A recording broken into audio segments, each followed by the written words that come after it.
Howdy folks, hope you've all had a great weekend and welcome to another episode of Mingles with Jingles. Got plenty to talk about this week, hopefully I don't forget it all. Beginning with, of course, the sad news that James D. Hornfischer, writer, naval historian, literary agent and my friend, died aged 56 on the 2nd of June. Jim, of course, was the author of some of the most incredible naval history books I have ever had the privilege to read, and I know many of you love them too. Books like The Last Stand of the Tin Can Sailors, Neptune's Inferno, The Fleet at Flood Tide, and Shipper. Jim had been struggling with illness for the last 2 years, something that I wasn't aware of, something that he kept very private. Fortunately, I was aware that he was working on some new books up until the moment of his death. You'll be pleased to know that they are going to be published posthumously. I was aware of one of these books. Jim told me he was working with his son, David Hornfischer, on a book entitled Who Can Hold the Sea? The US Navy in the Cold War, 1945 to 1960. Unbeknownst to me, he was working on two other books, which I'm very much looking forward to. One is entitled Destroyer Captain, The Last Stand of Ernest Evans, and The Last Stand of the Tin Can Sailors, a graphic novel adaptation. I don't know when these books are going to be published. All I know is that they are going to be published. These three books, along with, of course, the rest of his published works, are the legacy that Jim leaves us as one of the greatest naval historians of his generation. Jim's memorial service was held at the Tarrytown United Methodist Church in Austin, Texas on Thursday the 10th of June, after which he was buried at the Texas State Cemetery. The family have asked that if you want to make donations in Jim's memory, can you please make them to the National Museum of the Pacific War in Fredericksburg, Texas. I'll put a link down below in the video description for that, where a permanent tribute is being planned in his honour. That was James D. Hornfischer, sadly taken from us on the 2nd of June 2021, aged 56. In other news, you may be aware that some time ago YouTube updated their terms of service to basically give themselves permission to do something that they've been doing forever anyway. Make money out of your videos, even if you have chosen not to monetize those videos. Even, in fact, and I hope you're sitting down for this one because it's absolutely true, even if YouTube have decided that your videos are not suitable for advertising and have disabled monetization on them so that you cannot earn any money out of them, YouTube reserve the right to earn money off your hard work anyway, even if they're denying you the opportunity to do so. Well, a couple of weeks ago, actually no, much more than a couple of weeks ago, I only found out about it a couple of weeks ago because, well, YouTube haven't exactly been advertising what it is that they've just done. But YouTube have now just given not just themselves, but anybody else who feels like it, permission to steal your copyright. So what's this all about? Well, I'm sure you're probably aware, even if you are living under a rock, that things like TikTok and Instagram, very short video clips, are becoming staggeringly popular, and YouTube has decided that it wants a slice of that dollar. So you've probably noticed that YouTube Shorts are now a thing. These are basically YouTube's version of Instagram and TikTok short videos. Initially, when I heard that YouTube were doing this, I thought it was a good thing because they announced a $10 million prize pot that would be handed out to the creators of the best short videos. I don't know how they're picking the creators of the best short videos, but still, it's $10 million that they're giving away. This sounded like a good thing, and obviously, you know, they're doing it to try to popularize YouTube Shorts. They're not doing it out of the goodness of their hearts. But still, you know, free money given away to people who probably don't have to put a huge amount of effort in order to create a very, very short video. What's not to like? Well, anyway, a couple of weeks back it was pointed out to me that there were some murky goings-on deep in the depths of the YouTube creators studio. So for those of you who don't actually publish videos on YouTube and don't know what the YouTube creators studio looks like, let me show you. You ready for a peek behind the curtain? Here we go. And here it is. This is my YouTube creator studio. This basically is pages and pages of all the videos that I have on YouTube. You'll notice they're all being monetized except for Mingles with Jingles. I never monetize Mingles with Jingles. It's a thank you to everybody who supports me on Patreon. Let's just pick one of these videos at random. How about, yeah, all the warships, the Two Brothers show. So here you can see everything that goes into the video description, the title, the thumbnail, the playlist it gets added to, is it or is it not safe for kids? But what's this tucked away down the bottom here? Show more. What's hidden down there? Well, this is full of stuff that you mostly never need to look at, whether or not your video includes a paid promotion. Video tags, YouTube's been moving away from tags for some time now, you really don't need to bother with them. What language is your video in? All kinds of stuff that you just really don't need to bother with, unless you're running a sponsored video. But what's this? Shorts sampling. This is new. Allows people to create shorts using parts of this video. Turning this off will permanently delete all shorts sampling its content. Not all videos can opt out, and there's a checkbox, which I have unchecked, but which is checked by default, without you knowing about it. And it's checked by default on every video you have ever uploaded. And I've uploaded nearly 3,000 videos. What that checkbox means is YouTube is giving anybody who feels like it permission to use your videos in their shorts.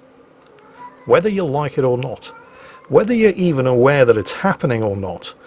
And I didn't know it was happening. YouTube certainly never made any kind of announcement. I had to find out about it from somebody else weeks after it happened. Because YouTube never mentioned it, and they buried the tick box away, where you can opt out of it, deep in a section of the video upload process that hardly anybody ever looks at. And if you want to disable it, there's no master setting that you can turn off. YouTube does have upload defaults. For example, I can specify what I want to have filled in the title box or the description box of every video that I upload. I can specify in the upload defaults that all of my videos are private by default, so I can go in and publish them as and when I want.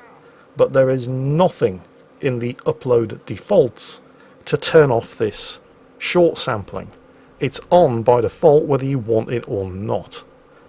And if you want to disable it, you have to go into the details page of every video that you've ever uploaded, scroll all the way down to the bottom, click the show more button, scroll all the way down to the bottom of that, and uncheck that short sampling tick box for every video that you've ever uploaded, one after the other. And I've uploaded more than 2,800 videos, so it is basically never going to happen. Oh, and don't forget, because you can't turn the whole process off by default in future video uploads, you have to remember to do it again for every video that you upload from now on as well. And remember, even if you do go into every video that you ever uploaded and uncheck that sampling button, and even if you do remember to uncheck it for every video that you upload from now on, remember the small print, not all videos can opt out. So even if you do manage to successfully jump through all of the extremely well hidden and very, very poorly advertised hoops, and firmly state that no, you do not wish to have anybody steal your copyright, thank you very much YouTube, YouTube may just go ahead and give your copyright away anyway. I am really starting to think, I mean really genuinely starting to think, that I definitely need to get into another line of work.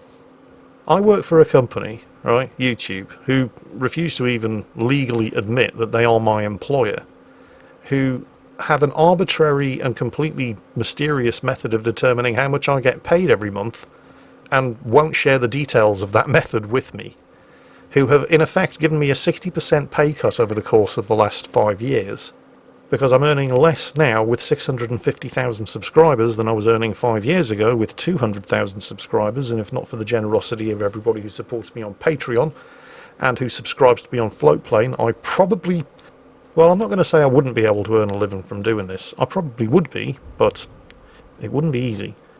Employers who seem to flip a metaphorical coin to decide whether or not I can earn money from the work that I do every day, and when they decide that I can't earn money from the work that I do every day, reserve the right for themselves to earn money out of the work that I do every day. And on top of that, they've just, through the back door, without telling me, I had to find out about this from somebody else, given everybody else in the world permission to profit from my work. And if I decide that I don't want that, they might just go ahead and do it anyway. And then Then they have the nerve to send me a creator satisfaction survey questionnaire. Can you remember when Google's motto was "Do no evil"?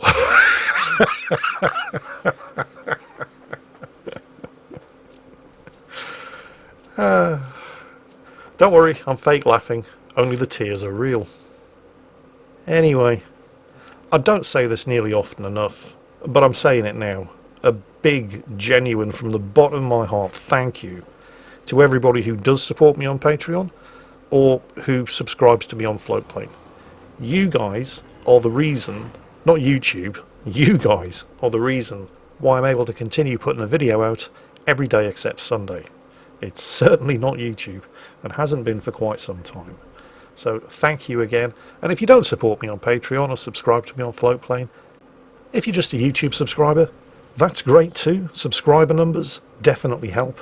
And if you're not a subscriber and all you do is just enjoy the videos, video views are a big driving force when it comes to attracting advertisers as well. So even if all you do is just turn up and watch the videos every day, that also helps. So thank you to all of you, because I can genuinely say that if it wasn't for all of you guys, I wouldn't be doing this. Next up, I want to talk a bit about World of Warships. Well, it's World of Warships specifically, but it kind of applies to game development in general. And there isn't any one thing that's led to me wanting to talk about this.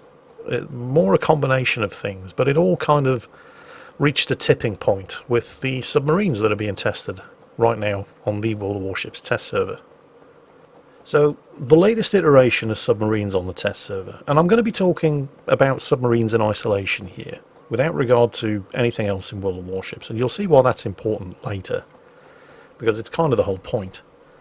But I do feel that the submarine gameplay isn't quite there yet, but it's probably the best iteration that we've seen so far. It's far from perfect, and there are some glaring issues that definitely need to be addressed, but I do honestly think that with a couple of tweaks here and there, they've probably more or less nailed submarine gameplay. But what about those issues? Well, for those of you who haven't been following submarine test gameplay, either on YouTube or playing the submarines yourself on the test server, let's give you a quick summary. Submarines are probably a bit more realistic in this iteration than they were on the last version of the test server, where they were faster underwater than they were on the surface, and they could basically stay underwater indefinitely. This time around, the length of time that a submarine can stay submerged is dependent on its battery power, and each submarine has a limited amount of battery that does not regenerate over the course of the battle, and once it's all used up, you're stuck on the surface, you cannot submerge, and you're basically just a really, really terrible destroyer. One issue that I have with this is, for some reason, enemy ships get to see how much battery power you have left. I'm not entirely sure why this is the case. I think it may just be an overreaction on the part of the developers to what submarines were like in the previous test. I mean, if you're in a battleship or a cruiser, I don't know whether or not your guns are loaded or what ammunition you have loaded until you fire them at me. I don't know whether or not your damage control is on cooldown unless I've seen you use it. So I just feel like this is information that's been given to enemy players about the status of submarines that they should not really have any way of knowing. Not a massive issue, but one that I do think needs to be looked at and tweaked. Moving on. They're still using the sonar ping mechanic for submarines. Now remember, submarines' only weapons are their torpedoes. They don't have guns, they don't have secondaries, they don't have anything other than their torpedoes. So the way it works is submarines get to send out a sonar ping, and the ship that gets pinged with the sonar gets a warning and an indicator, and if they do manage to successfully hit a part of a ship with that sonar ping, that section of the ship is highlighted, and any torpedoes launched by the submarine start homing on that section. If they manage to land a second ping on the same section of the ship, the torpedoes basically go into boss mode. They start homing extremely aggressively, and any torpedoes that hit will be citadel hits. The thing is, this kind of makes submarine gameplay a bit, well, kind of like feast or famine, because the torpedoes tend to do really shit damage unless you've got a double ping, and you start scoring citadels with them. So you're either doing lousy damage or huge damage. There's no real middle ground. Now, one of the issues that was raised in previous versions of Submarine testing was what exactly is the counterplay against this? Because these are homing torpedoes. And by the way, acoustic homing torpedoes were a thing in World War II.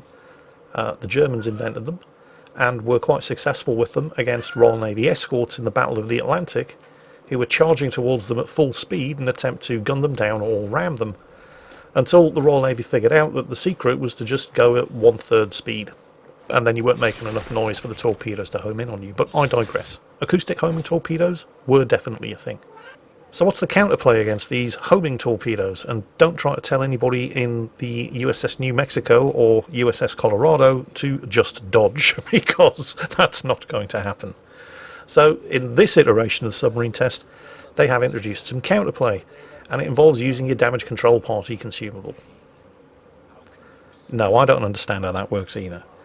Apparently, when the hydrophone operator detects a sonar ping, they alert the forward and aft damage control parties, who rush throughout the ship looking for parts of the ship that are glowing from the sonar ping, and then they hit that part of the ship with their hammers and they make the ping go away. Look, you explain it. My explanation makes as much sense as anything that you could possibly come up with. I'm prepared to give them a pass on this. I mean, it's pants on head stupid. It makes no sense whatsoever. But this is an arcade game. It's not a simulator. At least there is some counterplay. I'm going to take it. The problem, actually there are two problems, because your damage control party is on a fairly lengthy cooldown, and the submarine sonar ping is not. The exact duration of your damage control party cooldown varies from ship to ship and nation to nation, with, for example, your typical cooldown being anything between 60 and 80 seconds. The major difference is the Russian battleships, in particular the October Revolution, which only has a 20-second cooldown on its damage control party, and the other Russian battleships having a very quick 40-second cooldown. But the Russian battleships' problem is that they don't get unlimited charges on their damage control party. So if they're getting pinged by submarines, as well as getting set on fire and flooded by everybody else, they're very, very quickly going to run out of charges of their damage control party. At which point they have no counterplay whatsoever against submarine-launched homing torpedoes other than just dodge. And everybody else, they may have unlimited charges, but they can only use their damage control party on an extremely long cooldown. So that's not much help either. All of which basically means that if you're in a submarine and you ping a battleship or a cruiser and achieve a sonar lock, and they clear it by using their damage control, all you have to do is wait. Well, the longest duration damage control action time in the game is 20 seconds, which is about how long it takes for you to fire off another sonar ping. So just fire off another sonar ping, and then wait 20 seconds and get a double sonar ping, and you're going to citadel him. And there's nothing you can do about it, because his damage controls are either on cooldown or he's run out of charges. Ah, but Jingles, you silver-tongued gnomish devil, I hear you say. You were very careful to not mention aircraft carriers there, weren't you? Just battleships, cruisers and destroyers. Yes, I was, and that's the other issue with clearing sonar pings through using the damage control party. And honestly, I don't know whether or not this was just an oversight on behalf of Wargaming, or whether or not this is actually the way they intend it to work. Because remember, aircraft carriers don't get to choose when they use their damage control party. It's an automatic consumable, because Wargaming genuinely think that aircraft carrier players are too stupid to be able to manage their aircraft's consumables and their ship's consumables at the same time. And aircraft carrier damage control party lasts a full minute. So if you're in a submarine trying to sink a carrier, you ping him, which automatically activates his damage control, which clears the sonar lock, and he's immune to further sonar lock, as well, of course, as being immune to fires and floods, for the entire next 60 seconds. And it's on a 90-second cooldown, which means you only have a 30-second window of opportunity to ping him, attempt to get a double ping, and then hit him with torpedoes. which in practice basically means it's next to impossible for a submarine to sink an aircraft carrier. I mean, it's next to impossible for anybody else to sink an aircraft carrier in World of Warships. I don't know why submarines should be special. So, at least they're being consistent. So, yeah.